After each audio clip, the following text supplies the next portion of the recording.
Welcome everyone And happy Halloween. happy Halloween, everyone. I will use my commentator voice for this intro since Bill just inspired me. Please don't.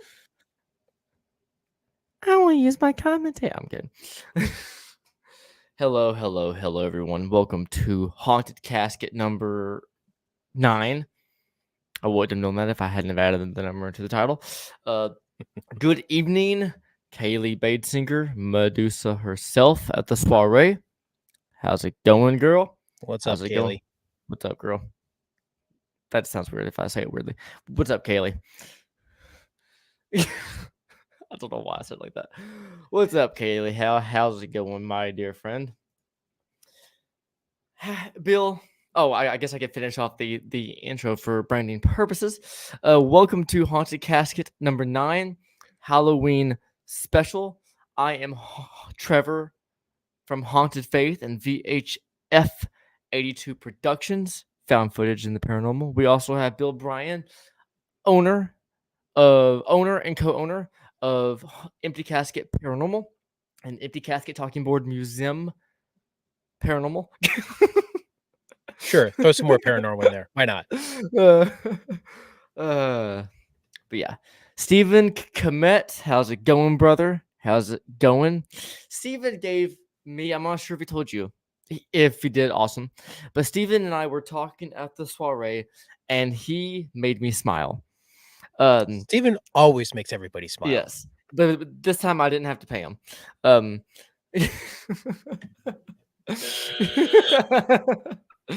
That was for you, Kaylee.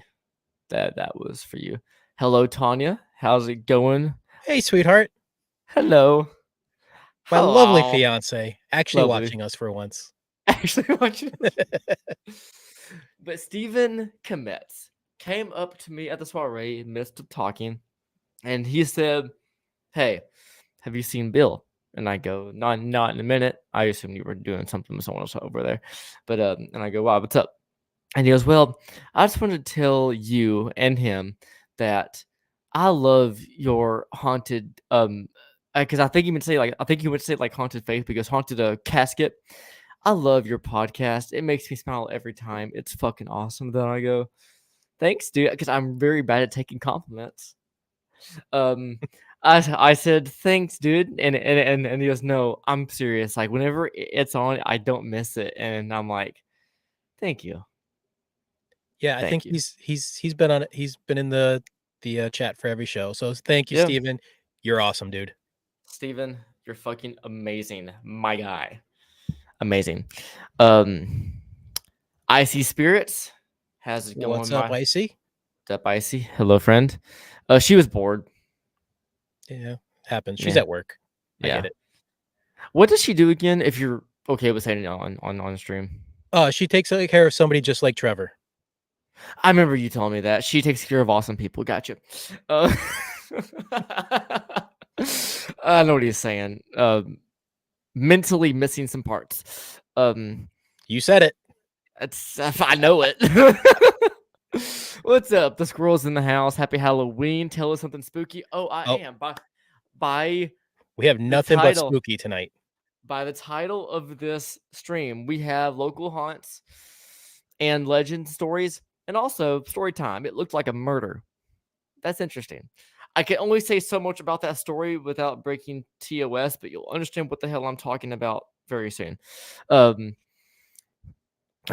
Big Daddy Andy's in the house. Andy, I need to hit you up very soon to help you with your camera.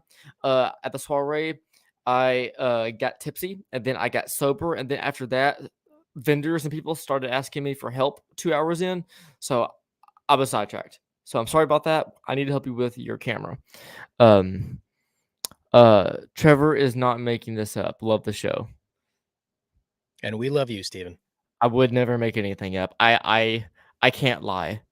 I can't lie, and I don't like to lie. Hell, Bill. It's true. He sleeps standing up. Wait, what? Because you can't lie, like lie down. Oh, shut the fuck up.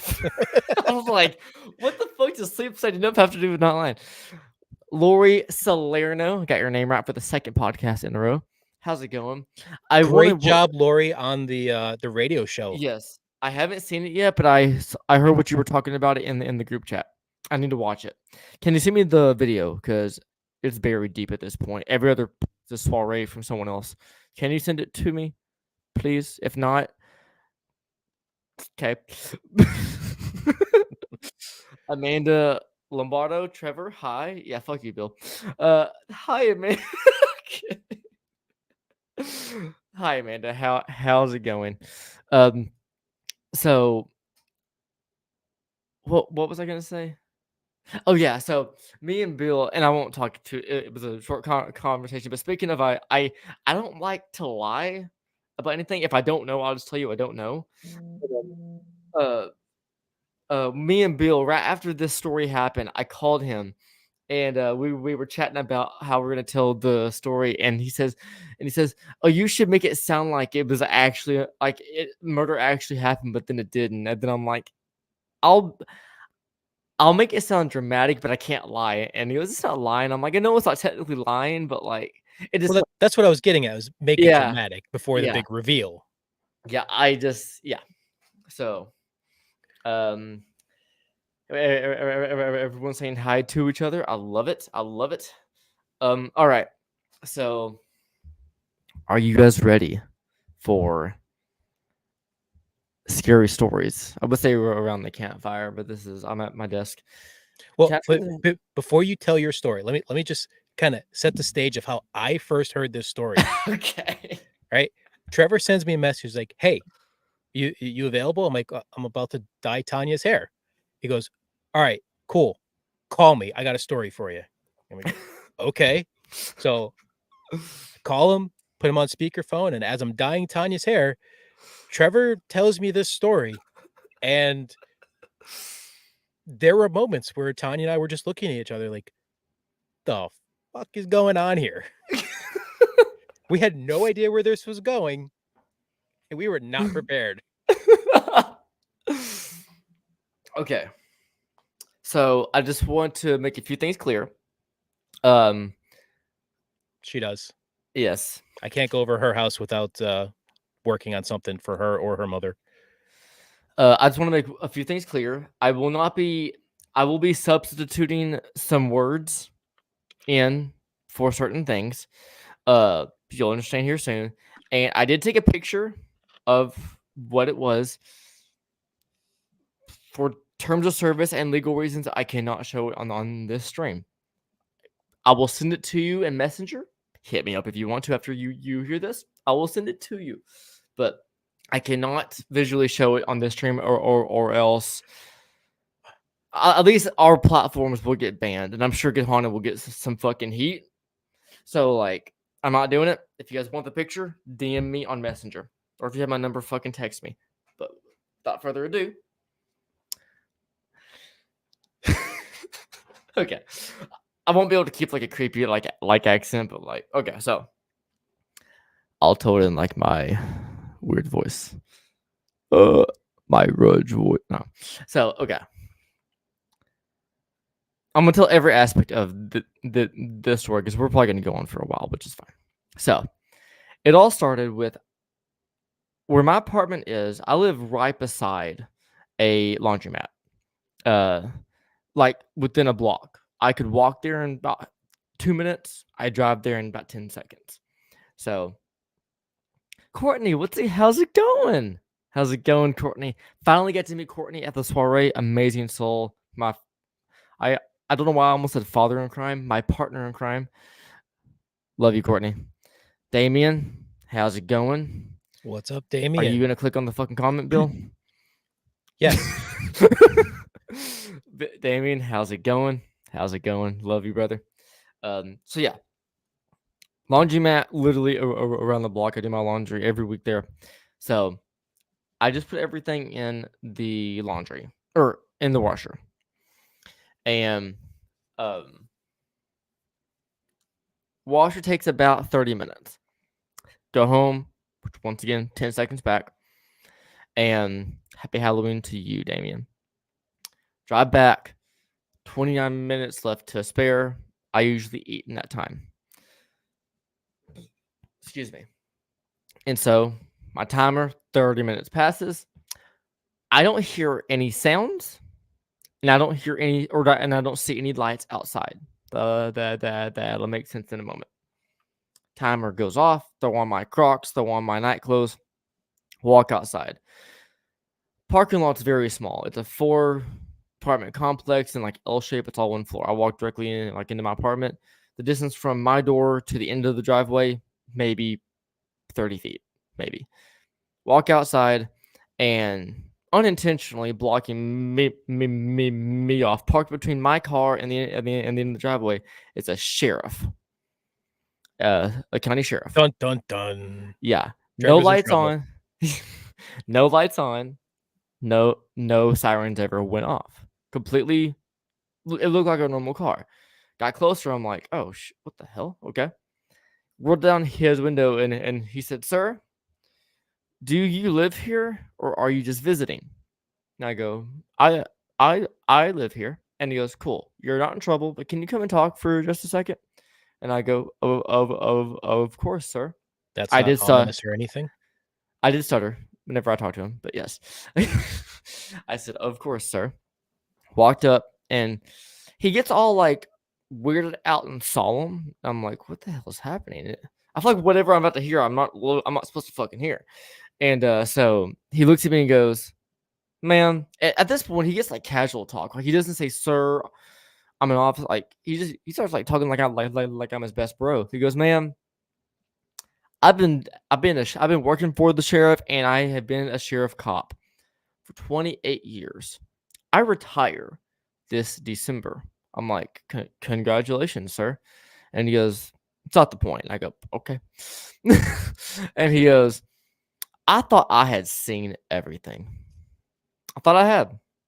I really thought I had. But dispatch got a 911 call saying that it looked like there was an overturned dead body in the ditch right over here behind my car. It was within seeing distance of our complex." I'm like, "Oh shit." In my head, I'm like, I didn't hear a gunshot or screams, like someone dumped a body. And he goes, "Got here. Obviously, I had to come and check it out.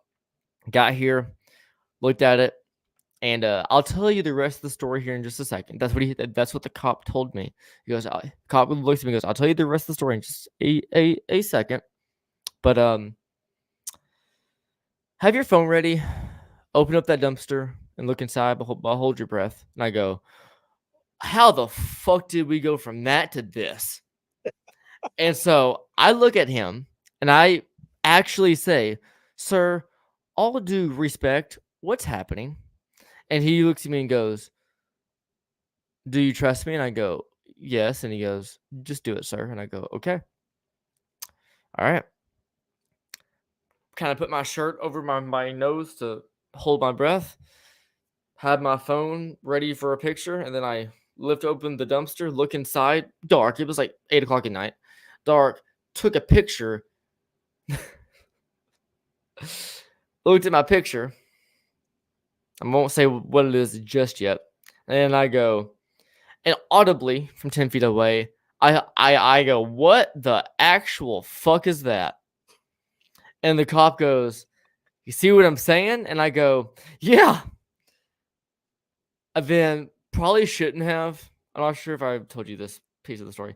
Probably shouldn't have, but I kind of like talk out loud and go, "Why'd you throw her in the dumpster?" It, considering we both knew what it was, seemed harmless, but like if someone was across the street and heard that, probably shouldn't have screamed it. But Maybe not. yeah. And he goes, "Come back over here," and I go, "All Quick, right, quick question for you. okay." Did you? I don't. It's been a couple days since I've seen the picture. Was it that obvious it was female? Yes. Okay. I'll explain why here in just a second. So Um, walked back around to the cop car, and he goes, "Yeah." So to continue the story, came, checked it out, and how do I phrase this? Okay, so without getting in trouble, um, there was a human-like object, life size,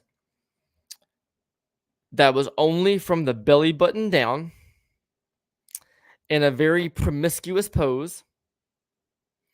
Um, uh, It was a silicone friend. yes, and it was in a dog breed style. Um, and as most of you that are adults would know what that looks like, right? Um,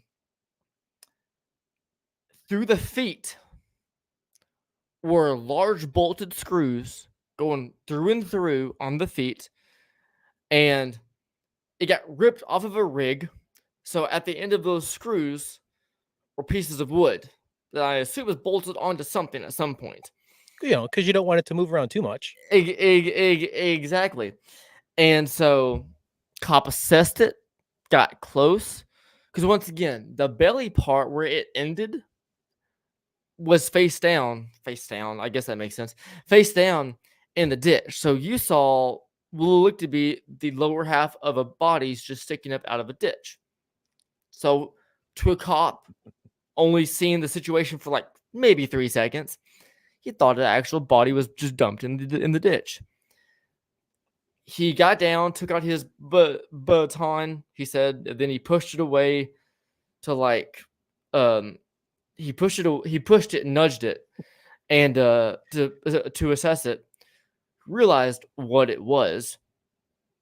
Got out gloves, obviously, because it was dirty on multiple. Like there was like dirt and mud all on top of it, let alone other things. I'm sure. Got it. Got it.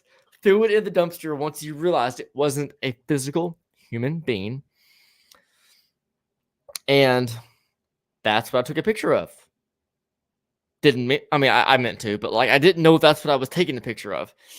And he goes, "Yeah." So I heard it over the radio. I thought someone got murdered. Someone dumped their body. Turns out it was just that. I go, so a adult doll got dumped in a ditch, because that's how you properly dispose of that shit, right?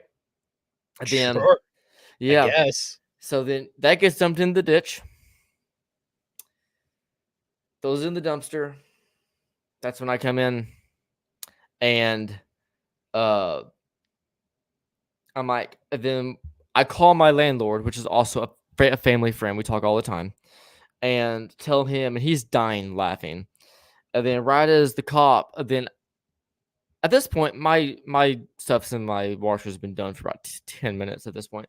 But so I hang up the phone. Cop sees me hang up the phone, and he pulls me back over to the car one more time and goes, "One more thing." Yeah, and he goes, "Do you have a Ring camera?" And I go, "Yeah, it's charging, but I do." And he goes, "Okay, put it back up, because if someone comes to throw out their trash, you might catch a viral moment on TikTok or something." I go, "Yeah, that Did would you? that no." Oh, That I was like, "That would that would work." have been funny. And he goes, "And if it goes viral," and at this point, as he says, "if it goes viral," um, he then turns on his truck and then puts it in park, or puts it in drive. So like he's like a little foot move away from driving off, right? He puts it in drive, and goes, "And sir, if you do, and if it goes viral, just remember, my name is Officer Lancaster. Have a great day." Drives off. I'm still looking at him through his window, parallel to his window. He drives off so fast, I don't move, and I'm just staring at the dumpster at this point because he was blocking it, and I'm just like, Okay. Turn around. Go to the laundromat. Switch my laundry from the washer to the dryer. That's when I send Bill the text. Can I call you? Yeah. He tells me So that story, and I'm gonna be like, dude, we're opening the next podcast with that story. And how fitting is it out of everybody in your apartment building that the sheriff gets the weirdo yeah. to show this to? Yeah. So yeah, according to the sheriff, it looks like a murder. And Speaking of murder, apparently we're killing Damien. yeah, and speaking of murder, that doll was killing kids, if you know what I'm saying. Sorry. That's my one edgy joke for the I stream. I don't dispose of my dolls. I make them creepy. That came out wrong. I have a cabinet full of like porcelain dolls that are all creepy. That's what I was referring to. Uh-huh. Here, Tanya said it better. He just repurposes them into Halloween day. Yeah, let her talk. Hey, she's the one with the weird Google search history. Oh, same here, in multiple ways, but nothing illegal. Let me put that out there. So yeah, that's the story of a sheriff telling me he thought he was responding to a homicide. Turns out it was just a disposed adult toy. Yeah. Was Yeah. not prepared for that story when Trevor told me Yeah. that. Yeah.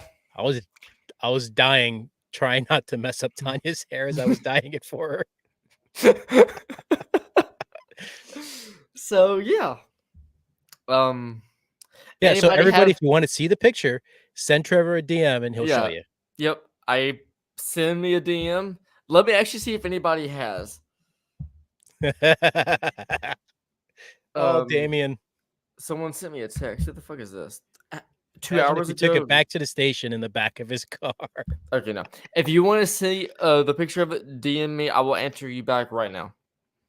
Let me throw my phone on vibrate because I don't want my ringtone is copyrighted music. But actually, yeah, you know what? I'll just do it like after the show. Fuck it. So yeah, that was that. Does anybody have any questions or concerns? I feel like Shannon Boomgard has a lot of concerns right now. I'm sure she does. And but why can't you show it? It's a used adult toy in a dumpster, dude. Why do you mean why I can't show? So we are streaming to YouTube. YouTube will not like it. Yeah. Oh, Facebook don't give a shit. No. YouTube will ban me immediately. Like YouTube 100% will like ban me. Facebook will promote it for free. Facebook and has no shame. my YouTube channel is in good standing. I've never had one single strike, and I don't want to lose that. So, yeah. So continuing on, Bill, the topic should have made lost and found posts instead. That you should have done that, dude. No one would have the balls enough to fucking respond to that post. No one. I guarantee you. I guarantee you. So I have a question for you, Trevor. Okay. How long did it take before you went back out to that dumpster and brought it into your house? How long? A few seconds. Okay. Yeah. On a real note, I see it every day because I change the cat litter every day, obviously because I have cats, and I don't want the cat litter, the dirty litter, to just sit in my trash can and smell. So I use plastic bags to change it every day, right? So every day I peep open the dumpster to throw it away, and I see it every day. It'll be gone whenever in like 2-3 days, but yeah. Yeah. So Does it look like a mannequin or a beach ball? Beach ball. It was a very. It looked like a rubbery mannequin. Yeah, It wasn't. it's like it's a silicone adult fun doll. Yeah, it wasn't like literally. You know those blow up dolls that look all like horribly sewn and like beach volley. No, it wasn't that. It was literally a well-made factory. Like edges were perfect, realistic realism doll. Did you name her yet? Yeah, her name is it's the most white trash spot name I can think of. It's Tracy. I don't know. It's the first thing that came to my mind. If there's any Tracys out there that I know, I'm sorry. I don't think I know a Tracy though. But do you know a Tracy? I do. Do we know a Tracy? You don't. I don't Okay, think you do. then I'm safe. Well, do you know a Tracy like in the Get Haunted, the Peoples? Yeah. I'm sorry, Tracy. I'm sorry. You're not dumpster trash. Oh, that's a good one. Tammy Lynn. Tammy, yeah. Yeah. That's very Kentucky. Yeah. Shut the fuck up. You're not wrong.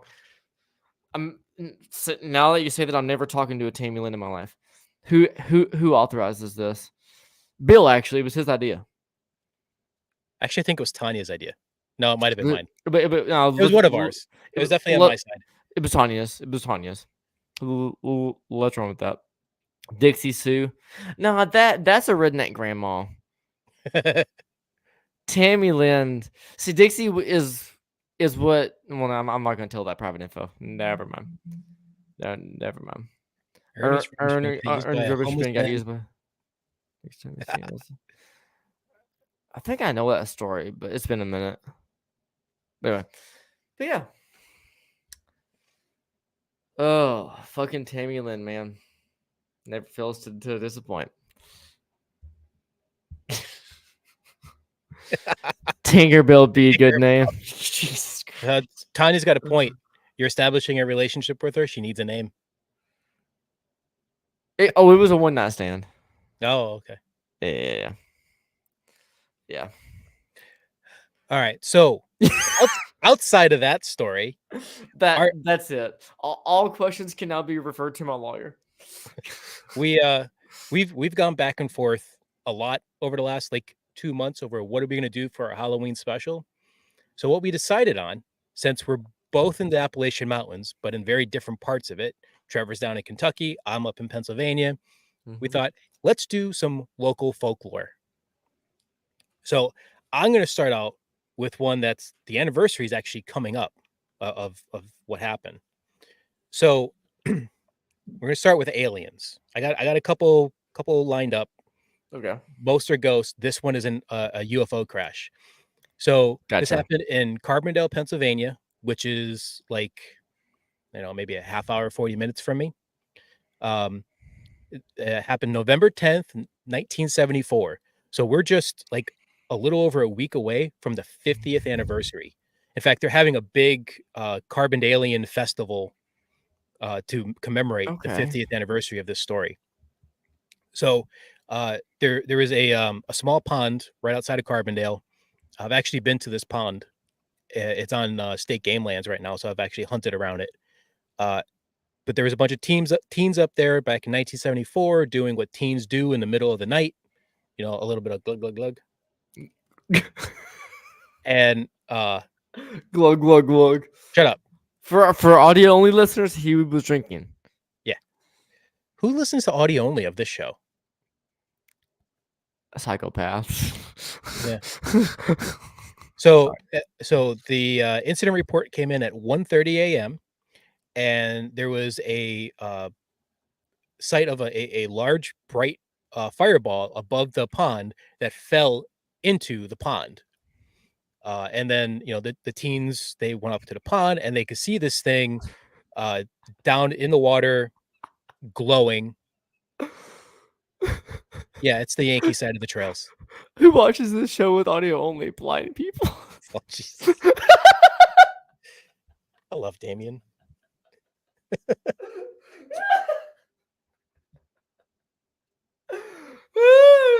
that was too funny. Keep going.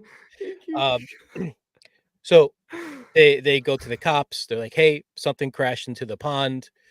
So cops get up there. So you get the local cops, the sheriff, state troopers all end up going up there. What they see is something about 3 times the size of a basketball at the bottom of the pond, just glowing. So they set up a perimeter. They start trying to fish it out. They're throwing hooks down there. They're using their fishing reels and nets. They're trying to get this thing without actually going into the water. They were a little bit afraid that it might be radioactive. Uh, so they couldn't get it. They couldn't get it. Finally, the feds show up. So the FBI shows up. They basically kick out all of the local cops. And now, by this point, it's like Tuesday. This happened on a Sunday. Now it's Tuesday, and some of the kids snuck back up there. They went through the cordoned off area, and they looked down in there, and the light inside the pond is gone. So the official explanation from the FBI is, oh, it was just a lantern that somebody threw in the pond. Except this thing was in there glowing for 3 days. I don't know what lantern is going to glow for 3 days underwater.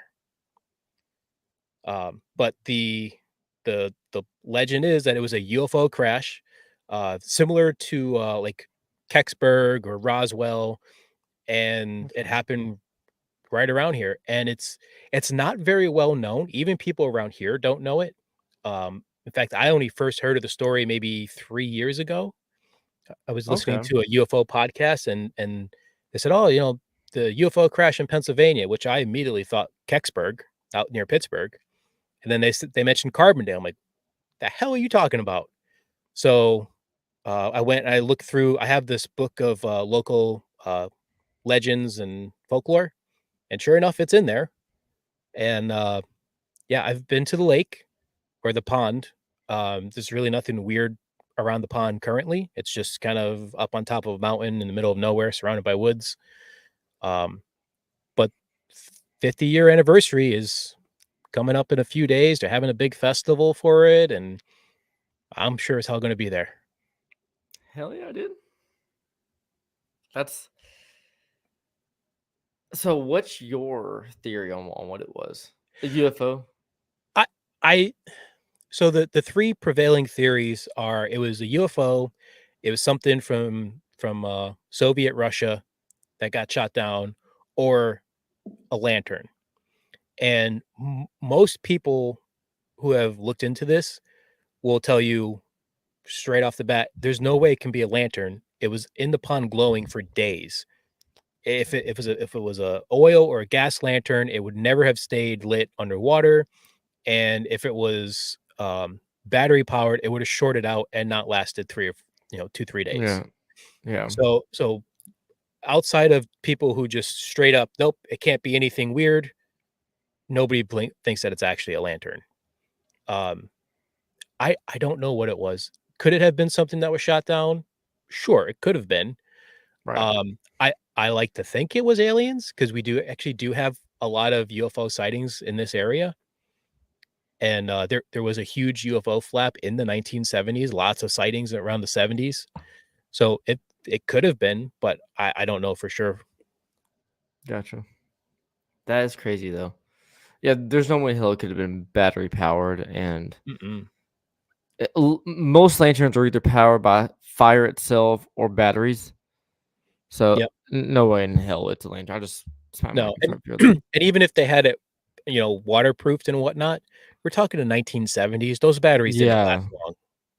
and 1970s didn't have waterproofing capabilities strong enough and long lasting enough to go for 3 days. No. So that is cool. That's cool to think about. Yeah. Okay. I see you. I see you. So I was 13 in 74.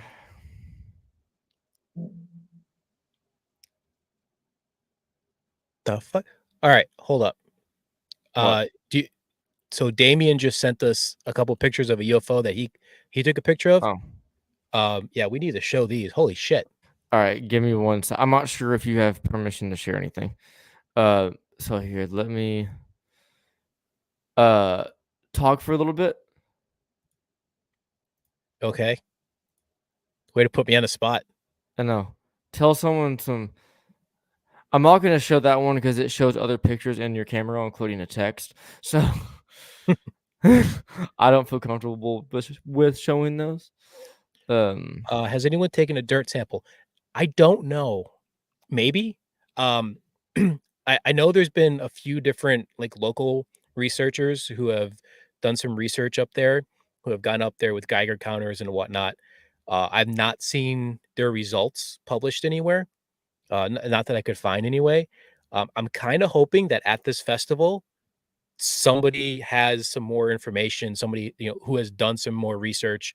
I'm hoping to learn a lot more at this festival in a couple days. I'll give you an update uh if we actually, learn something new.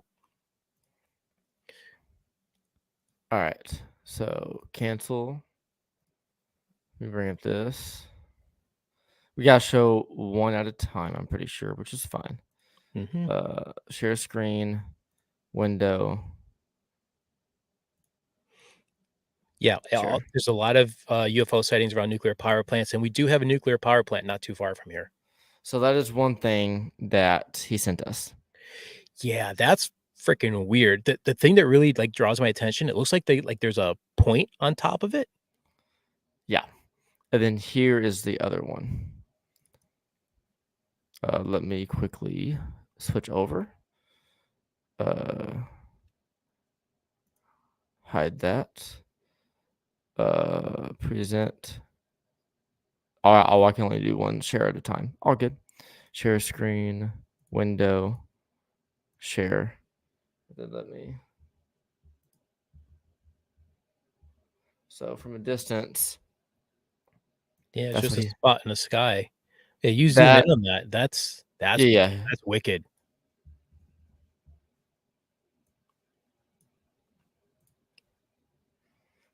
That's the same picture that you just saw. The first one just from wider angle. Yeah, so there actually is a very commonly seen UFO shape that's very similar to that, where it looks like it's round, it kinda has a flat or a somewhat domed bottom, but then the top comes up to a point. That is a good question. Did anyone else report this at the time you took the pics? So I don't know about the UK. I know in the US, there's a lot of, different, agencies that, like, take in those, UFO reports, and you could actually go on and sort by location and time and see if anything else was reported at that time. Oh, that's a shame. He hasn't found any. Damien, do you have a MUFON out in the UK? The Mutual UFO Network? I thought that was something weird that you were speaking about. Nope. Well, unless you consider aliens weird. Fair enough. All right, I'm gonna go ahead and exit out of this one.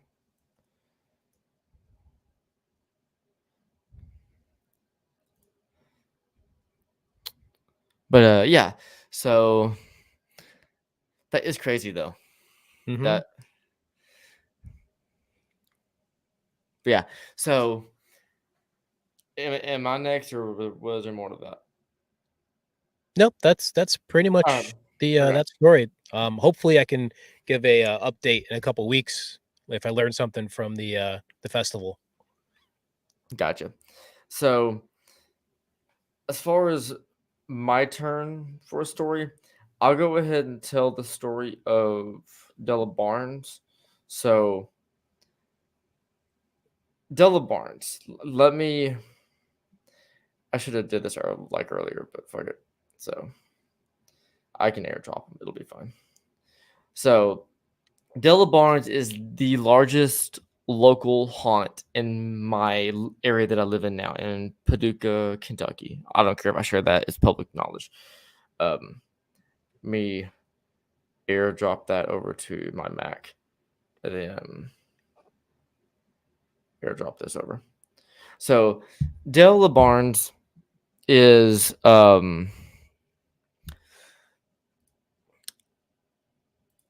very sad story. but very interesting because um it has a big legend base to it, but also a very true history base to it. But it is sad of like how it actually happened though. So Della Barnes back in so Della Barnes died in 1897. Or wait, no, was she born? Obituary. Oak Grove Cemetery. I'm not reading all that shit. Uh, fuck. Yeah. So sorry, it's been a hot minute since I researched this. So Della Robinson Barnes, born in 1874, died in 1897. She died like it was a suicide by accident. Then her father was an actual suicide. Um, so they they lived back in the area back when Paducah was like just like countryside, like it was nothing now. So one night Della had her friend over to spend the night. Don't know her friend's name, and uh was feeling sick by the end of the night, and so she went into the kitchen to get some medicine, which like back in the day the medicine was like mercury or something. She had I think a headache or something. I don't know exactly, and she took some medicine, went to bed, did not wake up the next morning. Turns out, her father reused a mercury bottle and put rat poison in it, and it was high up on a shelf. She had to reach to get it, and did not wake up. She killed herself by accident, and and so um, whenever her father found her, he properly buried her, and as soon as he could, he went to the local farm market, which he raised horses for a living. Um, went to the local farm market, got horse tranquilizer, enough for about 10 or 12 horses because that's how many he had. And and I guess rumor has it because there is actual no like written proof, but like it's very well known that he injected all of it into himself in a short period of time. And killed himself. And so him and Della are buried side by side in Oak Grove Cemetery. And this is what her statue at her cemetery once was. That was taken years and years ago. There was legends once the modern day came and paranormal happened, and people would go to the cemetery to, ghost hunt. There are little roads in the cemetery. Like the cemetery is huge, and there are roads. Oddly enough, there's a Faith Avenue. I thought that was cool. But there's Faith Avenue, there's Silent Avenue, there's um a bunch of like there's really like road signs with gravel roads all throughout. And so she lives on the corner of Myrtle Avenue and Rest Avenue is what she lives on the corner of. And and people would go and investigate the cemetery, and there was there's folklore to where if you investigated the cemetery around her and she liked you, you would hear crying and calls of your name. Hmm. There's also stories that if she did not like you or if you were being mean, um, those cries would turn into pants, moans, and supposed blood would come out of the statue's eyes. Um, yeah, and all this crazy stuff. Um, I'm assuming you've investigated it. yes, multiple, countless times. I Which one have did you get? neither, Oh, neither. I stayed there for like 3 hours once. Tried to hear. I stayed there for 3 hours multiple times. I got one EVP of a girl saying, "Come over here," in a girl voice, but I never heard Della's voice, so there was no way of knowing if that was her or not. Um, but I'm not even sure if I still have that EVP. I think that recorder died like 6 years ago. It was the cheap one, but so take it for what you will. If I guess I should say that. Um, but as years go by, about I think it was about 10 years ago, um, something sad happened. Um, that's settings. I don't want settings. Um, someone came by, and Della Barnes' statue ended up like this. Oh, what the hell? Yep, vandals took out her head. Um, That's just wrong on so many levels. and before they took out her head, the sun would shine on her for so long. If you look behind her at the building, her shadow left a stain. Wow. That statue got put there in the early 1900s, and the sun shined on it every day at noon in that same spot for 100 years. There's And this, there's absolutely no reason to ever commit any kind of grave desecration. yeah. Eventually, when I got to it the first time, head was missing, part of multiple fingers were missing, and part of her shins were being chipped away. Um, and that was whenever me and Lily saw it years and years and years ago. And then we stopped going because like we didn't live near the area. That was wherever we went for like mall and like and entertainment stuff back when we were like in high school. I moved into the area about 6 years later. The only thing left is what it's standing on, just the square piece. The human embodiment of it is gone. Um, tried to I asked around at the people who worked there, and they said they don't know. If marshals came and took it because it was unsafe or needed to be rebuilt, they weren't told. And if someone vandalized the rest of it and just took it, they weren't told that either. Because there is no cameras specifically on certain graves. They just watch the perimeter of who comes in. So the only thing left is the base and a little rectangular little base on top of it where she actually stands. And on top of where she stands, local witches, warlocks, and spiritual people come and lay offerings of flowers and quarters to her. So Good. Good. yeah. And Yeah. Shannon, I hope you're right. I hope she went after them in a paranormal way. Yeah. So but the if any of you come into the Paducah area, uh lo- see, the thing is, Tanya, from 100 years, the sun shifts and rotates, obviously. So the shadow on the back that sand is kind of like a smudged, elongated version of her body. Because like it would rotate like 5 or 6 degrees like every hour over the course of 100 years. So that's kind of like an overexposed body figure. So So probably part of the head's part of yeah, that. Yeah. yeah, it's like it's kind of like if you take a paintbrush and then smush it down, then squish it. It's like it's a wider angle than what the actual body of the brush is. Just from the sun shining on it from all angles, it's a bit wider than what it would be. So, but yeah, but her spirit did not die. Her spirit gets still taught. Her spirit, her name, her story gets talked about every single day by everyone in town.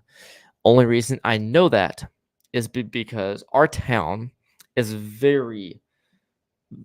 based on art. We have an arts and music festival every year. We have local breweries in the area, and the biggest brewery in the area is Dry Ground. And Dry Ground makes all their own custom beers. And my favorite beer, because I'm a lightweight, is the lightest, smoothest, most floral beer that they have. And it's called Della Barnes. So every time someone orders a Della Barnes, that they ask you, "Have you heard of her story?" And they ask you if you want to hear it, and if you say no, it's fine. But yeah, so the story of Della Barnes lives in the hearts of investigators in the area, and literally lives in the hearts of everyone who consumes the beer because they ask you if you want to know about her. So yeah, Yeah, that's such a shame. yeah, Um, it's kinda a very similar thing to, up in, Broville, Rhode Island. You have, Bathsheba Sherman's, mm, tombstone yeah, after especially after the Conjuring movie came out and all the misinformation about Bathsheba, people went and desecrated her grave, and to the point where the local cemetery went and they just removed the whatever was left of the stone so that people would just stop doing things to it. yeah, So when Tanya and I went up there, we left flowers there for her. yeah. That's beautiful. Hell, and what was that girl's name? The younger girl in the she wasn't portrayed in the movies, but the girl that like they had adopted or they were a friend of a friend. They came and stayed, and she got murdered. She got like brutally fucking murdered by a guy. In The Conjuring? Yeah, the Conjuring house. Yeah, it was never portrayed in any movies. It was like one of those like small history parts. I forget who it was. If someone Wade, if you know the, it was like a girl, like a friend of a friend, like of someone in the family, or maybe they adopted her. Um, she was in the house for however long, uh, and some man, I don't know if they were trying to date or marry, or maybe it was just a friend of a friend. Some man found out. She said, "No, I don't want to be with you," and he just came and brutally murdered her. Forget her name. I think you might be thinking of in a different house. No, I've never heard that story connected with The Conjuring. I'm willing to bet you it's part of the Conjuring house. The history of of the parents. I researched it back whenever I investigated the Conjuring house years ago, and in my investigation video, I wanted to include the history, and that was part of it. I just can't remember her name, and I don't want to take away from the podcast to look it up. But Wade, if you know what I'm talking about, let me know. If not, all like all good. But I know that is part of something. Um, but yeah. So and I'll go ahead and tell my next story too because it's very short, so short that it'll literally take maybe 3 minutes. Um, it doesn't ring a bell. It is all good, dude. It's all good. I know it was a very gruesome part of of the history of the house and the land. I just forget her name. It can't be connected to the parents because I read Andrea's books. There's nothing in that. I like that The in Andrea's house then. books. She fled to the house or was at the house for some reason. We can talk about it like after. But I'm Okay. willing to bet you as part of the house history. Not really the parents, but yeah. Was it before the parents? Couldn't tell you. I'm not sure. Just when I looked up every inch of what I could find of the Conjuring house and the land specifically, this story popped up. I don't know the guy's name, but the girl's name, I knew at one point. She was a young girl, like 12, 13 ish. But fuck, it ain't ringing a bell. Maybe it'll pop in my head, but it ain't ringing a bell right Yeah. now. Anyway, Damien's got a question for you. what EVP recorder do you use now? Um, it's the same recorder that I've had since the end of high school. Or beginning of college. I need to get a new one because it starts to mess up like here and there. But it is a Olympia or The Olympias work pretty good. yeah. Yeah. It's like a late 2016 gray Olympia second series model because it was like $80. I got it at Best Buy. Or if you don't have Best Buy over in Scotland, it's like your local tech store. But I literally, my cousin got me into in investigating. I wanted to buy something, and I didn't have the money for a spirit box at the time. Went to Best Buy the next day, and No, I'm not thinking of Velasquez. No, I know the history there, but that's not what I'm thinking of. I I I'm like 80% sure this happened on the Conjuring House land because it popped up multiple times whenever I was doing research for the Conjuring. Um, but yeah, so I bought it at Best Buy for like $80. They had a cheaper one for like 50, but yeah. How's it going, Laura? How's it going? Uh, but yeah. The next story, very short. I don't even think I have a year. I let me check because I have the tab here. Uh, so when did Stella die? Paducah, Kentucky. Okay, cool. This actually helps me a lot more. So the history of Stella, 5-minute story. So I'm sure there's more, but like long story short, because even if there is more, there's not much more known on record unless you actually go talk to the history of the building.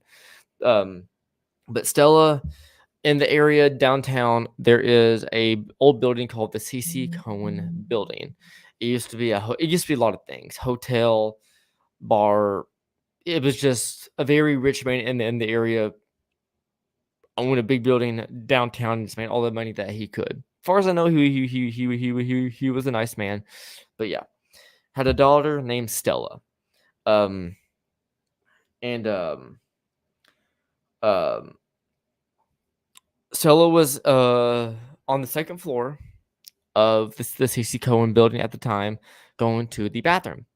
And I'm not gonna read from here. And and without knowing, she was very young. She died. Stella was found dead in the bathroom of the CC Cohen building in 1980. Um, and the official cause of death was heart attack. But some believe malnutrition also played a role. Um, that's all we know. That's all I know. And so um yeah, so after years, like after that, CC Cohen, he died. Building went abandoned for years, and new restaurant owner, restaurant on the bottom, fancy restaurant owner bought it and is renting out the top 2 floors for parties or whatever. And he named the building Stella's, and uh, or he named the restaurant on the bottom floor the main attraction Stella's, not the whole building. And Stella's is a very fancy bar restaurant. If you ask to go upstairs to see where she died, they'll gladly take you.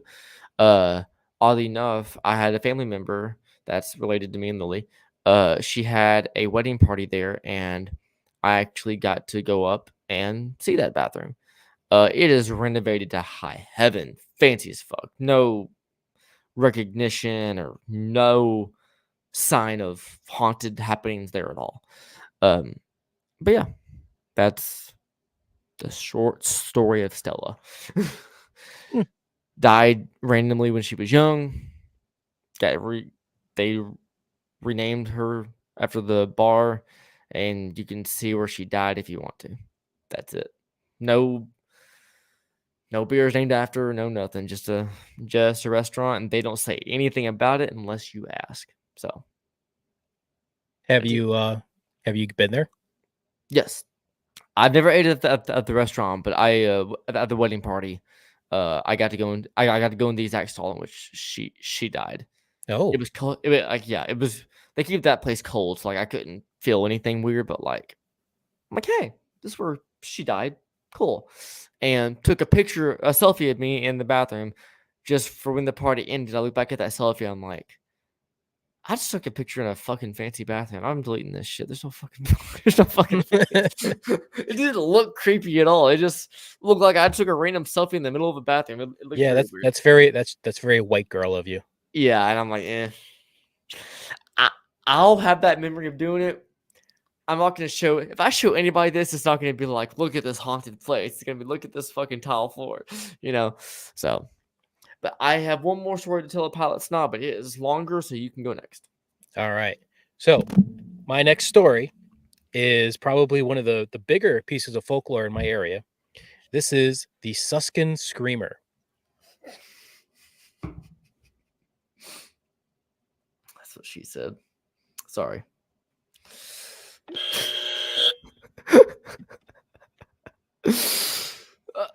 All right. deserve that, but Yeah, you do. that was worth it. So this entity can be found on Suskin Road in Pittston, Pennsylvania. I have a Uh, question. yes. Screamer is hinting at it. Is this related to a banshee? Kind of, sort of. Okay, keep going. All right. So the legend is that if you come around this one bend on Suskin Road, um, depending on who you ask, sometimes it's you just have to come around the bend. Other times you have to come around it at a high rate of speed. But you come around the bend and you honk your horn. Again, depending on who you ask, 2 times or 3 times. That you make it a woman in white, either walk out into the middle of the road and scream, or again, depending on who you ask, sometimes she just shows up in the backseat of your car. So, but it's always a woman in white. It's just Okay. that typical woman in white kind of story. Um, and anyone who's attempting to do this, you can't do it anymore. The part of the road that you were supposed to do this at doesn't exist anymore. They Damn. Yeah, they put a parking lot and they actually shifted the road around the parking lot. So it's kind of a shame. But um, so but for a long time, you'd always have, you know, kids and thrill seekers kind of going way too fast around this curve, honking their horn, trying to get this woman in white to appear and scream at them. Now, if you ask about, okay, well, why is this woman here? There's 3 different stories that get told depending on who you ask. One is that she was, it was on her, that she had just gotten married. Her and her husband are coming down this road and they're coming around way too fast and they crashed. She died. And so when you come around that road too fast, she shows up to kind of warn you to slow down. The other is that it was her wedding night and she got basically left at the altar. She freaked out. Now there's used to be a really big bridge there, a train bridge. And so the story goes that she ran across the top of the tracks and threw herself off of the bridge, landing in that corner of the road. And then the final story, which doesn't get told very often, is that it's the victim of a teenage girl who was coming home from prom and got murdered there on that stretch of road. Gotcha. Now doing a little bit of digging into to find out if there was any deaths on that road, on October 4th of 1969, 2 men were walking down Suskin Road, right by Black Bridge, which was the name of the bridge, and they found the corpse of a 15-year-old girl who had been murdered. So, Damn. that's so the least talked about story is the one that's closest to being having some element of truth to it. But yeah, I grew up, always hearing about the Suskin Screamer. The one that I grew up hearing the most was that you had to go around the corner at any speed and just honk your horn 3 times, and that it was a woman who had killed herself jumping off the bridge. That's the one I grew up with. Tanya's Gotcha. ex-husband is from Pittston, so he had a different level of story to it. So he told me all, his side of it. His was that you had to go speeding around the corner, honking your horn, and that it was the woman who had her and her husband kind of went around the corner too fast, got in an accident, she died. Uh, but we started once we started kind of getting into more of the uh, paranormal stuff. I started asking around more, and so that's when all these other stories started popping up around it. And then when I got our folklore book, it had all of them in it, and actually had the actual article from 1969 talking about the 15-year-old girl who was actually murdered there. And yes, Tanya and I have gone up and down that road multiple times trying to see or hear the Sutton Screamer, and we haven't, not yet. So far, it's been quiet. But like I said, the actual bend in the road that you're supposed to do it on doesn't actually exist anymore. So we were just trying to get, near there and see what we can make happen. Gotcha. Speaking on what Damien asked, have you seen a ghost car or vehicle? I haven't seen the actual body of a car, but I was at Baker's Hollow Road, which I've told the story before. I can tell it again if we have time, but it's not really that interesting of a story. But along Kirby Road with some history behind all that shit, or folklore, not history, but folklore, and we were going around. We made the curve around that corner, going to the end of the road, which was a dead end. And I looked back, and there was what looked to be a singular headlight shining out from around that curve. So it was just coming out of the edge of the corner of the curve, shining on the trees. And as it was getting brighter and brighter and brighter, it turned off, and then I never saw it again. Dead end road. If that was actually a car, we would have to have met it somewhere. Whether we turned around or they kept going, never saw anything. But that was creepy. But So Tanya's requesting the squonk. I could tell that real quick. okay, Since you told two, I'll tell yeah, two. that's fine. I just sent you an image if you want to share it up on the screen. Copy that. Let me. So Here it the goes. squonk is uh Sorry, that looks like a video game character. so Okay. the squonk is a cryptid from Pennsylvania. It is a very Okay. think of a Shar-Pei, but way more wrinkles. Give, Lot of like loose skin, um, very wrinkly, and the story behind it is that it is so ugly that it just cries all the time. It just wanders around the woods of Pennsylvania crying, leaving like so it's little me. puddles and streams behind it. Yeah, it kind of looks like Trevor. But Yeah. Okay. Yeah. You guys ready for the squonk?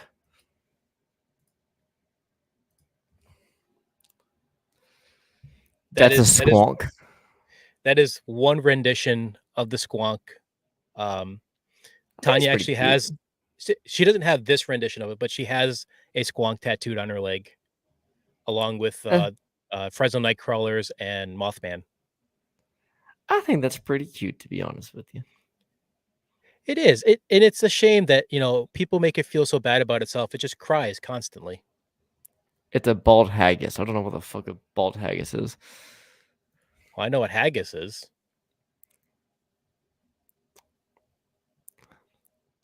You Hey, must Damien, follow it. we're gonna come to Scotland, and Trevor's going to eat haggis. Well, I've had authentic Scottish food. I just never had haggis. I went down to Vegas once, and they have authentic like German food. It was very weird tasting. So I went around to 3 restaurants trying all different types of food. Eventually, I just landed on some fucking genuine bratwurst and dealt with it. It was good food overall. I wasn't accustomed to the taste. But anyway, Yeah. it's the So most beautiful thing. Tanya, yeah, Tanya loves the squonk. We have a bunch. Anytime that we're out and about, and there's a couple artists, local artists that do cryptid stuff and paranormal stuff. And anytime that they have a new picture or statue or something of the squonk, I always get it for Tanya. She I has kind of want she's that getting a tattooed nice on little a. collection. I kind of want that tattooed on my ass.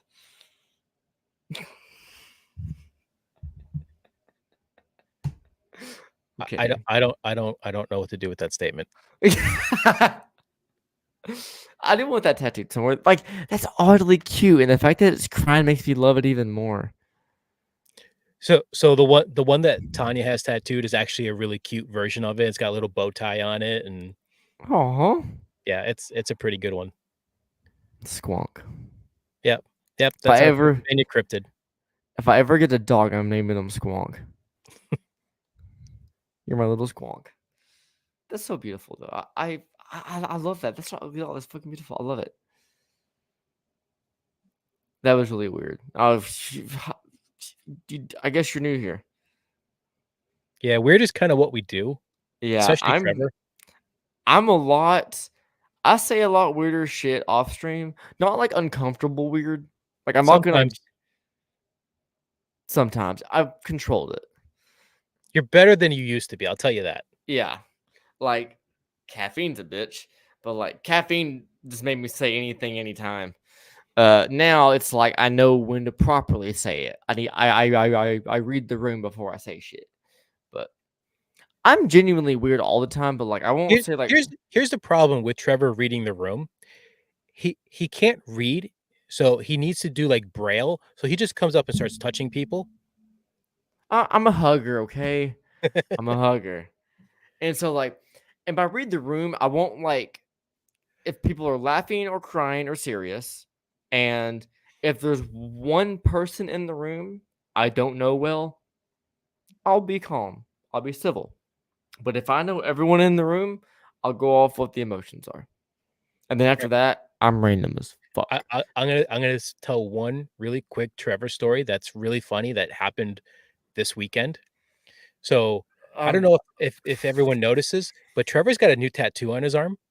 Oh, is this about the sister thing? Yeah. Okay, so for those of you who don't know, So I took Trevor. Well, me and Tanya took Trevor to the Convent Tattoo Parlor in Deptford, New Jersey, which is the most Mhm. haunted tattoo parlor in the United States. They got a huge collection of haunted objects, serial killer memorabilia, oddities, and whatnot. The place is awesome. I've had paranormal experiences while getting tattooed there. And in fact, my planchette tattoo, I had my shirt tugged while getting that tattoo done. Um, so we took Trevor there, and they're giving us a tour of the place because Trevor's never been there. He wanted to see the place. So it took us up to the second floor, which is where some of the more negative stuff is. Mhm. And one of the other tattoo artists, Agnes, she came up to say that she was leaving. She was going to get ready because they were all going to the soiree that night. And she comes up, says she's leaving, turns to walk away, comes right back up, looks at Trevor and goes, "Do you know who your father is?" and And then we're like, and, and then at we're like, that point, "What?" She's like, "We look alike." And then it yeah. dawned on us, "Oh my god, they look identical." Like So same hair. Oh, hers was a little bit more red than yours, but yeah, same bone structure, same build. Like you look like you could be brother and sister. yeah. But before she said we look alike, not that like I was like in the mean mindset of like, do I do you do you deserve to know who my father is? I wasn't expecting that question. So when she goes, "Who's your father?" I hesitated for like 2 seconds, and I look at her and I go, "Blah blah blah," because I don't want his name online. He's not in the paranormal, and I don't want you to find him. But I go, "Blah blah blah," and then she goes, "Okay, nah, but we look alike." And I look at Bill because I don't look at my face often. I don't. I just don't care. And so I look at Bill, and Bill looks at me. Bill looks at her, then looks at me and goes, "Yeah, Yeah, what the fuck?"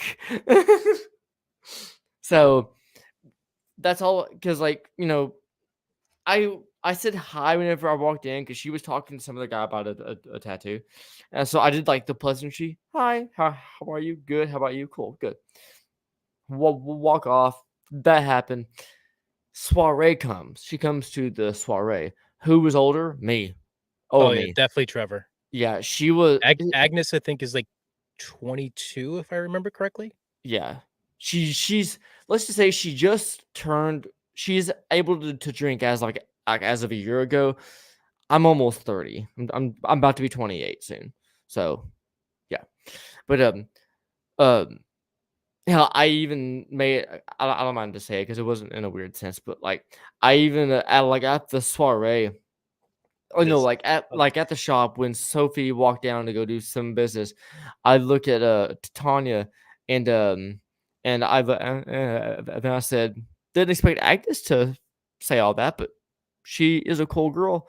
And then she goes yeah, and then at the soiree, I see Trevor. I'm yeah like, "Hey, Sophia, Agnes, and Amber are here," and Trevor yeah goes, "Oh, cool. I'm gonna go hit on my sister."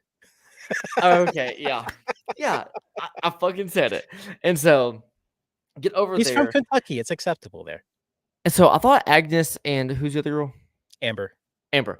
I thought Agnes and Amber were a couple because whenever I walked up to them, and I Well, walked, you I also mean, didn't really get to meet Amber at the shop because she was tattooing somebody at yeah, the whole time. true, true.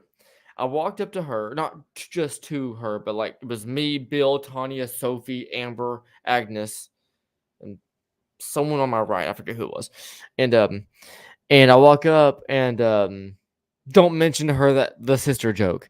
But I go, hey, Agnes, nice to meet you. We shake hands. Amber was like holding her close, so I'm like, they're a couple, all good. Um, Well, Amber probably like, "Who the hell is this creepo?" Because she yeah, didn't it's, get to meet you at the shop. yeah, and that was completely understandable. And then I mean, you are so a creepo, so legally, yes, it was for dark humor. Calm down, dude. I am a creepo. I am a weird dude. Um, But, so yeah, so I walk up and then Bill's like, "You should ask for a pic. You guys should take a picture. You look like your brother and sister." And she looked like she hesitated just a little bit. I'm like, I don't, and in my head, I'm like, I don't know if I should go along with this. And yeah, then and then so then Sophia's just like, "Hell yeah, guys, get together. yeah, We're gonna get a picture of this." so then so then I'm like, just to not make her more uncomfortable than what she may or may not be, and to not make Amber uncomfortable because I'm sure she's her friend and a protector of Agnes too. Whenever Agnes walked on the other side of me, I put my hands behind my back and held my hands and just smiled. And then I'm like, not that like I had a reason to, but like in my head, I'm like, oh, I'm afraid to put my arm around her. I'm not going to. So I played it safe there, but But yeah, so yes, anybody looking for a yeah, tattoo, and if you're willing to go yes, to Deptford, New Jersey, Convent is awesome. Sophia, Amber, Agnes, and who did you get tattooed by? Deja, Deja. Okay. Deja, Okay. Deja. I have not met Deja before. That was because she had just started at the shop recently, so that was my first time seeing her. I couldn't remember her name. If you want a live action look of what Deja's work is, there you go. Trevor has been branded. I have been branded. I'm stoked with the Get Haunted family, crew, Mercs, all of them for as long as I live. But yeah, so am I good to go to Pilot Snob now, or you need to talk more about your stuff? You can go talk about your knob now. We did that at the beginning of the episode. No. Oh, I'm not going there. I'm not going there. Don't get me banned on YouTube, please. I've been here for over a decade with Good Sandy. I don't want to get banned after a decade. Wait, like has it been? No, I joined June 5th to 15. It'll be a decade next year.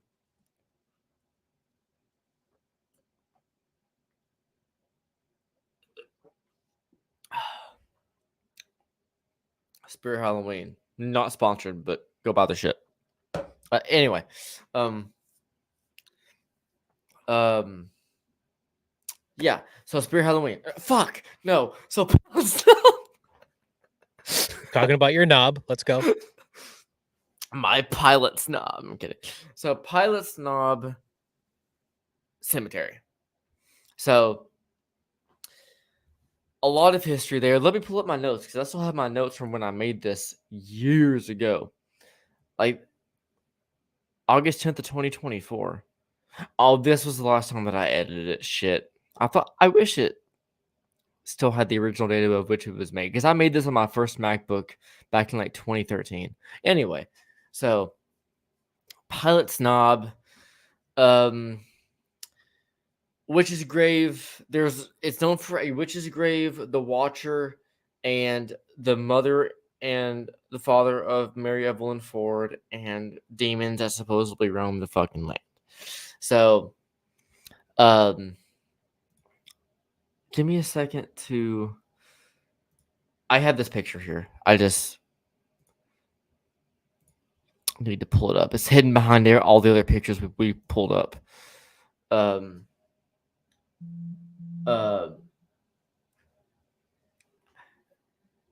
So I'm gonna go ahead and pull this up because Mary Evelyn Ford Pilot's Knob death.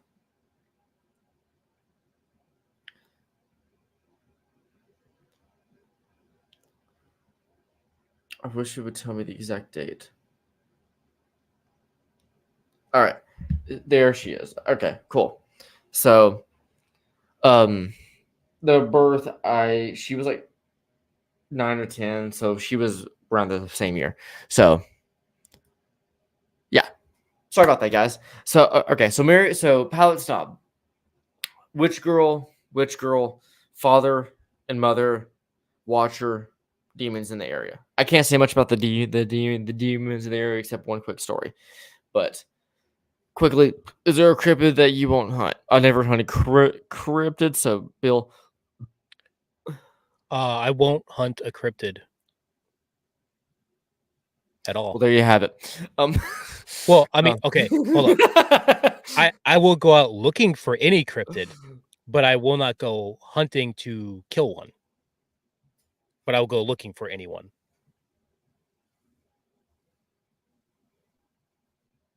Okay, fair enough. Okay, so Pilot Snob. Okay, Pilot Snob. So yeah, been there over 100 times, literally. Started going in 2014. So a little quick story about how I got into the paranormal. Not like my first paranormal experience. Pilot Snob, right? So after my first paranormal experience, I was like interested in the paranormal, watching horror movies. But how I actually got to my first investigation was actually because of basketball. This will match up, I promise. So before I dressed like this, it's been fun. I got to bounce as soon as I start talking. Of course, no, I'm kidding. Have a good night, Tanya. Before I started to I'll talk dress to you like later, Tanya. this, I would dress in basketball shorts, a basketball jersey, a new one every day, and basketball shoes. Went up and dunked a ball once in basketball practice before a game, and I got caught in the net, tore my rotator cuff in 2 places. That was Ooh. fun, and Rotator cuff injuries are awful. yep. My basketball career, what was left of it, the year and a half, was over. So now I have 2 gears and 8 wires going through this shoulder. It is Oof. impossible to break the shoulder again. If it's a quiet room and I do this, you can hear it clicking. That's not the point, though. So that Yeah, happened. my shoulder would do that too, but I don't have hardware in mine. Yeah, I'm a bionicle bitch. But anyway, so You're a bitch. That's for sure. yeah, hey, it's just, yeah. Um, so You said it, dude. yeah, oh yeah, no, I know. I'm a baby back bitch. Um, so after that happened, my coach is like, "Well, you're obviously out. So like, do you?" Because I told my coach like I wanted to be a filmmaker for college and my future plans and stuff. So because we've been filming the games, and the person I've been getting is just a random student. Do you want to film the games to be our dedicated filmer? I'm like, sure. So that happened for about half a year. It happened the whole time. But then, uh, yeah. So then, me and Lily, we hung out once. She goes, "Hey, you like the paranormal? You like creepy shit?" I'm like, "Yeah, let's go to the Pilot Snob investigate." Cool, cool. Went up to Pilot Snob, and she told me everything. So here's the story of that. This won't be any paranormal experiences except one tied to the history of it.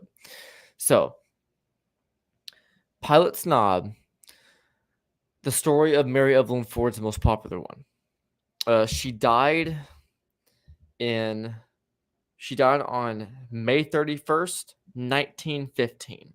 She was only like 7 or 8, so she was born in like 1909 or 1907. Um, and this was like countryside days, right, where the local police were just like almost like marshals at the time. And so um and witchcraft was, against the law. And so one day, um a bunch of town folk were like, hey, we have suspicions that Mary Evelyn Ford's mother is doing witchcraft. So without second thought, the cops were like, we have to go and catch this girl. And well, not rob her house. They go into her house, they search it all around the house, and where all the witchcraft memorabilia, artifacts, usages were in the mother's room, where Mary Evelyn Ford, the daughter, just happened to be taking a nap on their bed. So that means the fucking 8-year-old girl's the witch, right? They take her out of the house and lock her up in a jail cell, which at the time was just a dungeon at that point. And so long story short with this, they said, hey, admit you're a witch and we'll let you go, because she was too young to like fight in the courts back then. Admit you're a witch and we'll let you go, and we'll punish you like punishment, and you've learned your lesson, right? She didn't know what the fuck was happening. She didn't understand any of that shit. So she didn't say she was a witch. She never confessed to anything. She never argued. She just was a confused little girl, just like saying, please let me go. Right? And so days and days and days and days go by. And every day, admit you're a witch. We'll let you go. She didn't. So eventually they fed her so little or not at all, not sure. But over time, she was so malnourished that the inner lining of her stomach disintegrated, Ooh. and she died. There's stories where like she was burned or killed or stabbed through the heart, all that stupid shit. No, she got malnourished in the jail, stomach lining disintegrated. She died.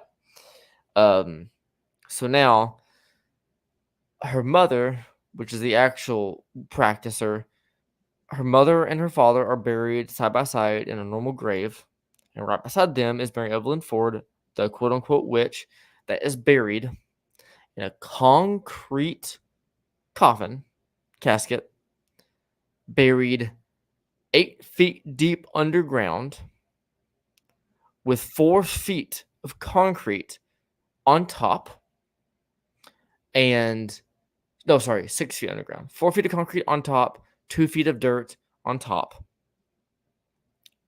And to add on to that, a cast iron cross embezzled fence all around it. The crosses are bent to hell. It doesn't look like crosses now, but like at the time it did.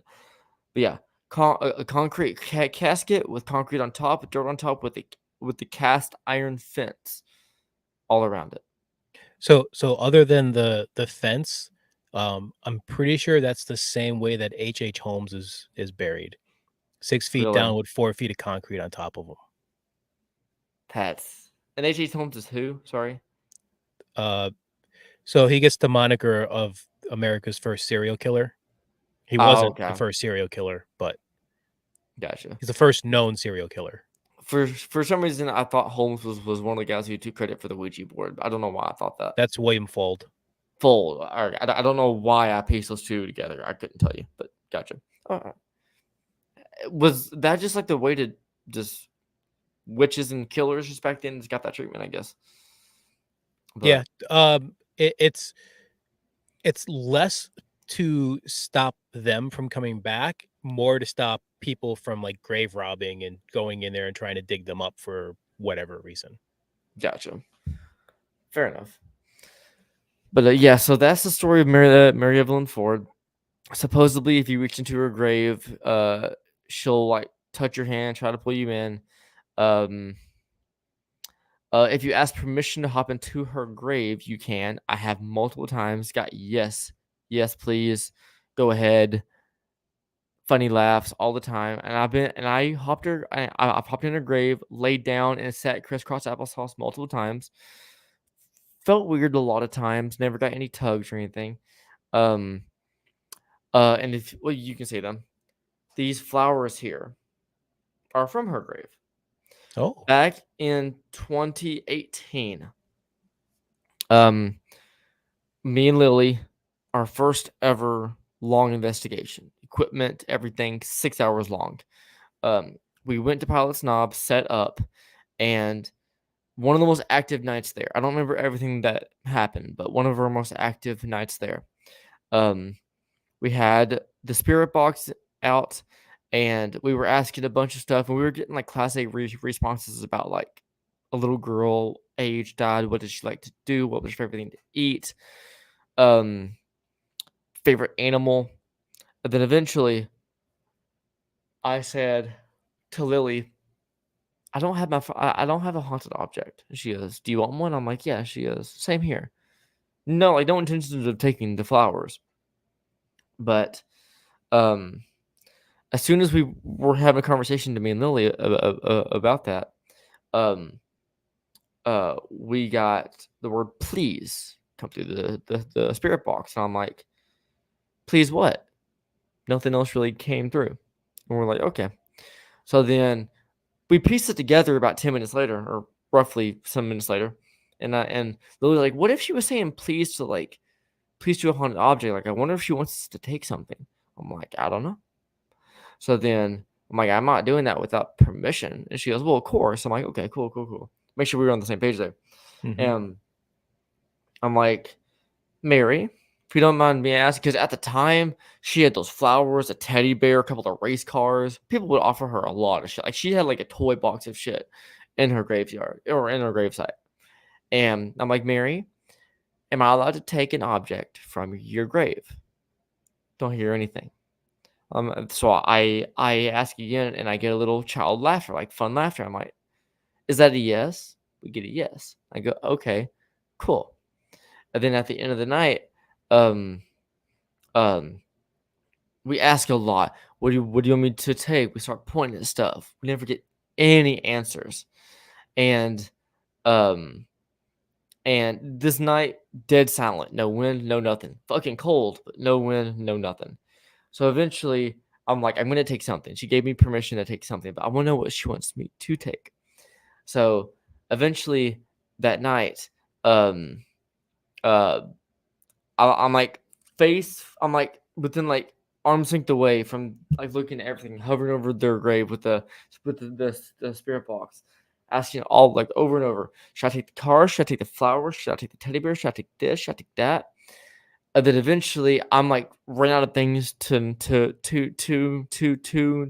So I just say, let me know. Stare at shit for like 5 minutes. And eventually it looks like a hand gets compressed on the top of those flowers and she just pets them. It look like they just get shuffled. Like she just pets them. And I'm like, do you want me to take the flowers? And then out of nowhere, the spirit box gets turned off. Not saying that was her, but it gets Mm. turned off. Then I'm like, I'm taking that as a yes. And I take it. I haven't felt anything negative or positive, but I'll take it. So those are my first ever haunted object from Pilot Snob. Um, Cool.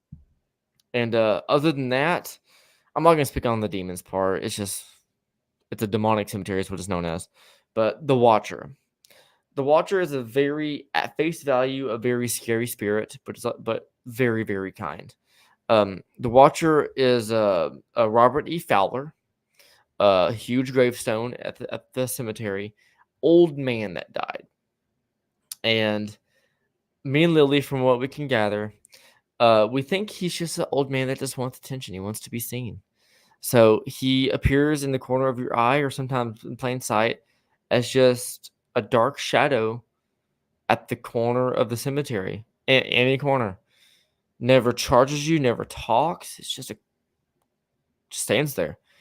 And I think He's very talkative if you get him to talk, but I think he just wants to be seen. He's just a watcher guy. He watches over the cemetery. That's all there is to him.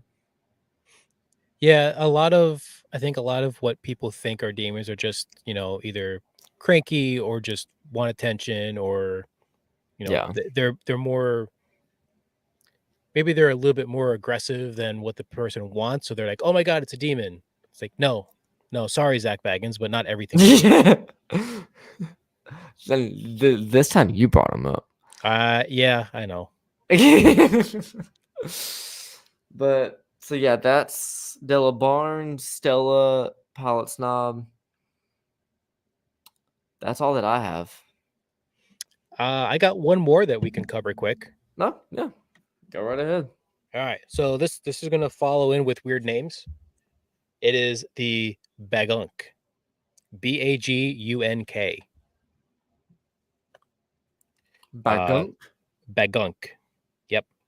So this is at uh so it's in Glen Lyon, Pennsylvania, which is probably about a half hour from me. It is so there's two cemeteries right across the street from each other. There's St. Michael's Cemetery and St. Andrew's Cemetery. And nobody really knows which cemetery this thing comes from, but it has definitely been seen in both. And it gets a lot of like a reputation locally of like a more of a cryptid, but all the stories are just ghost stories. They see, a man, kind of walking through the cemetery, especially on when it's foggy and whatnot, when it's, there's not supposed to be anybody there. Um, there's really not, there's not much of a story to it other than it's a, local ghost story. The reason I wanted to bring this one up is it's one that Tanya and I have actually tried to go find. We've been to these cemeteries, we've investigated them. We have not actually found it, but a friend of ours has. So our friend John, who is one of the owners of Wyoming Valley Ghost Tours, who Okay. does a lot of paranormal events here in the valley, um, he called me up one day, and he's like, "Hey, have you ever heard of the Bagonk?" I'm like, "I've heard of it, but I don't really know much about it." He goes, "Well, we just were at St. Michael's Cemetery. We've just had a day off, so we decided to make it a paranormal day and go check out some places." And um, they were there, and middle of the day, he saw, if I remember correctly, he saw a shadow figure, and immediately after seeing the shadow figure, he got very, very sick, like sick to his stomach, to the point where he's just like, "We need to leave like right now." And Damn. Okay. yeah, like he went from feeling perfectly fine to very sick, like in an instant, as soon as he saw this thing. So they pile in the car, they drive off. As soon as they got off the cemetery property and onto the road, he felt 100 times better. So since he was driving, he pulled right over. They got out. They're still on the road. They didn't go back to the cemetery, and he's like, that was really weird. So he starts walking back into the cemetery, and as soon as he crossed the fence into the cemetery, he started feeling sick again. So he's like, okay, I don't think I should be here. So they ended up leaving for the day, and on his way home, he called me and told me about that.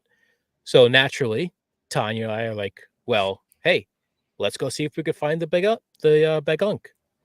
So we went there. I believe we took Tanya's daughter with us. We found the cemeteries and kind of did a walkthrough, little investigation. We had it was probably about a week after John's experience, but yeah, no, we never saw the ghost. Never had anything happen. No paranormal activity for us at all. It's someplace that we keep talking about going back and investigating again, and just never made it back there. That's interesting. Hmm. I wonder if he has an attraction to it. It could be. They like I said, they do a lot of paranormal events around the valley, and there's quite a few places. I'd say 90% of the time when I do an investigation with them, something calls his name. Damn. Okay. Yeah. Personal connection. Okay. Yeah, it's now some of the places are it's places that they go to and do events over and over and over and over again. like Scranton Cultural Center, which we just did with them a couple weeks ago. They are the only people allowed to investigate there, and so the only way to investigate is to do one of their events. And it took them years to get the Scranton Cultural Center to let them not only let them in there, but to let them investigate the Masonic Temple as well. So almost every time I go there, we get John either through EVP or Necrophonic or Spirit Box or Estes Method. We do something and John's name comes out. And That's cool. usually just his full name or his first name, usually. Every once in a while, we've gotten his last name as well. Damien's asking his full name or partial name. But Gotcha. That is cool. yeah, we'll have to have John and his wife Carrie Ann on at some point, because they have some pretty cool stories of things that have happened around here. Cool. Sounds good to me. Before we cross over, we have about 20 minutes before we cross over into Ghost Box Radio with Greg Bakken. Be sure to tune into his stream as well. Also, before we go, to everyone that's still here, it will not be live till tomorrow night, but I'm going to be doing an early airing of my new part 1 of, I don't know how many, part 1 of Faith Cemetery found footage short films.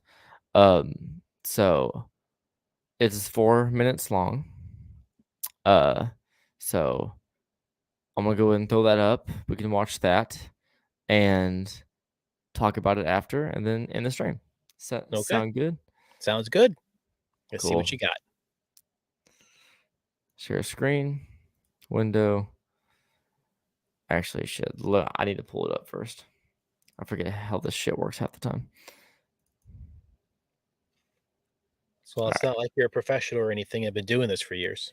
Yeah, it's sometimes it just be like that, you know. All right.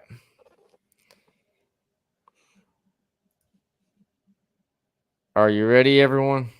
Let's do it. Wait, before I don't know what the fuck I'm doing.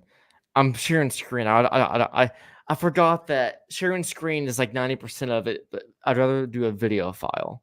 Video file is usually what I do. I'm stupid. No argument here. Okay. Here, I'm just gonna leave like us up. So. Okay. So.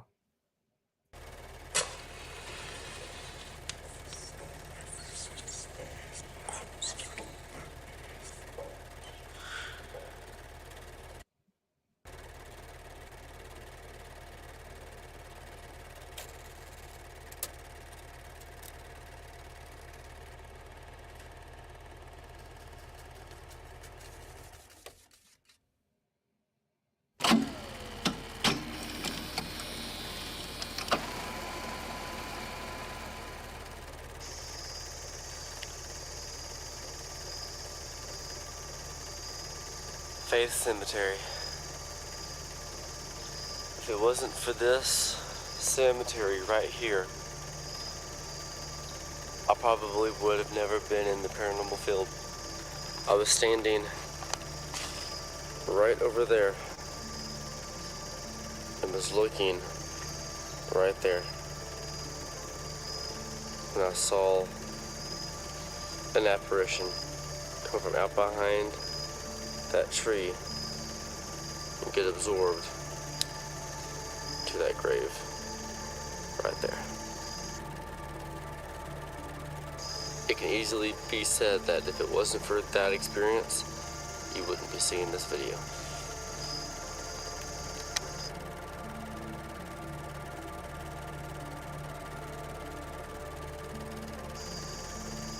Even though this is my childhood home, I grew up here. I grew up in this cemetery. I grew up in that house.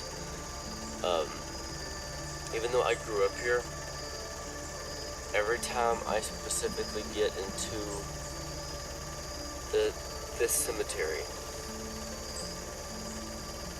it feels like a whole different kind of home in a very weird way. And I don't even know much about this cemetery at all.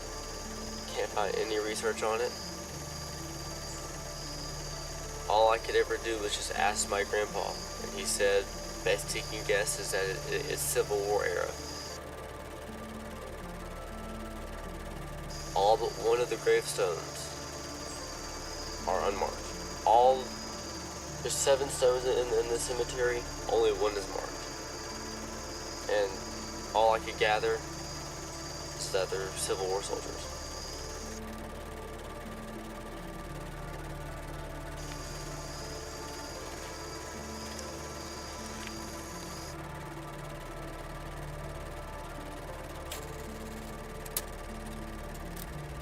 Who knows where I would be?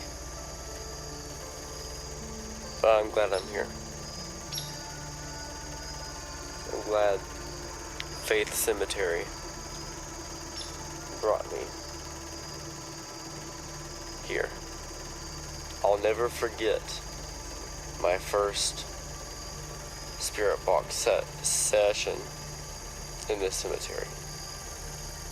I didn't get a whole lot of voices come through, but the feeling internally that I felt of that rush of investigating the first time here at home, literally, it's just one of those things that it'll last forever.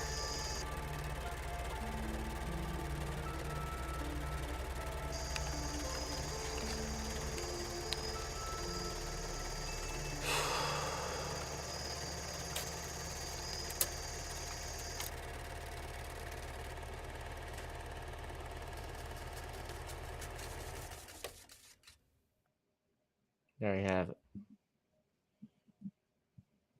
You know, I've heard you tell that story a couple times, and that's not what I pictured at all. The cemetery itself.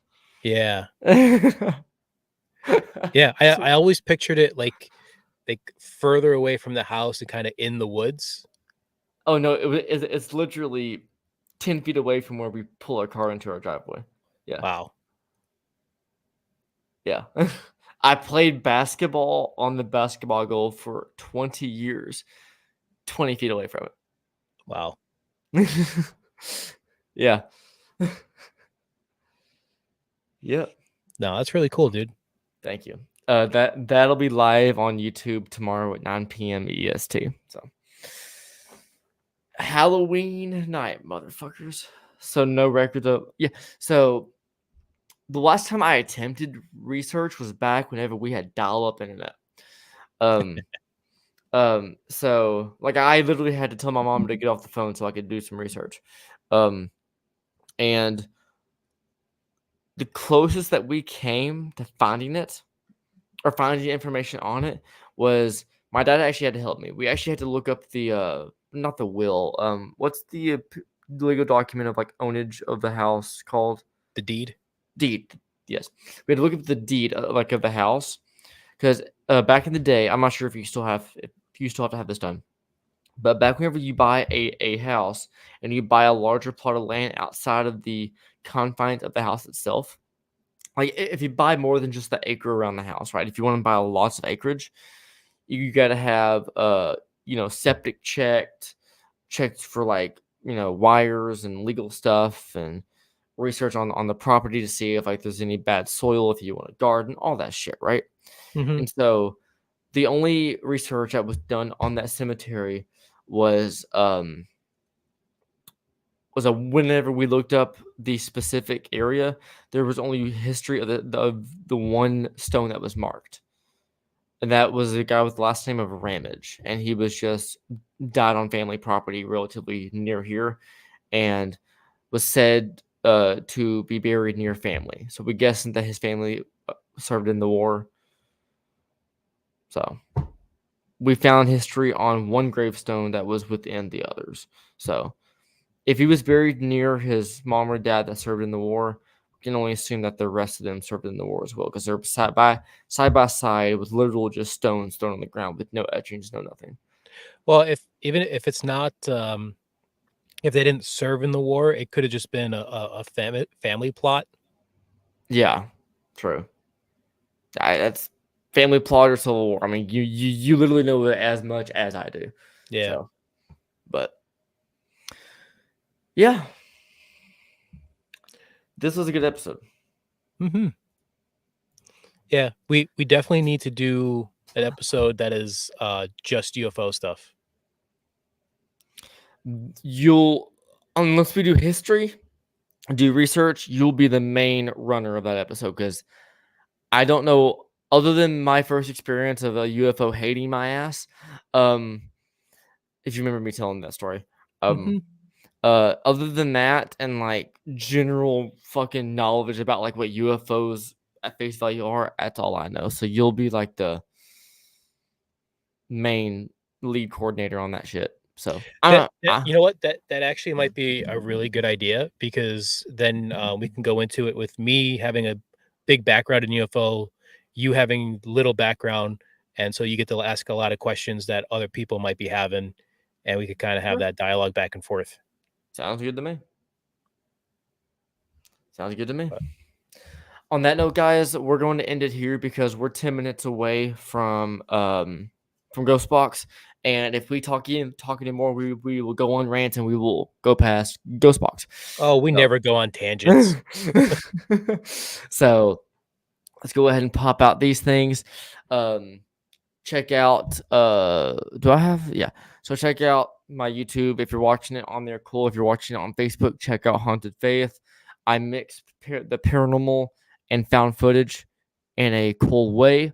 Check it out. If you don't know what found footage is, I'll make a video on what it is very soon. I got a cool idea for that. Check out emptycasketparanormal.com. Did my screen just fucking glitch out? What was that?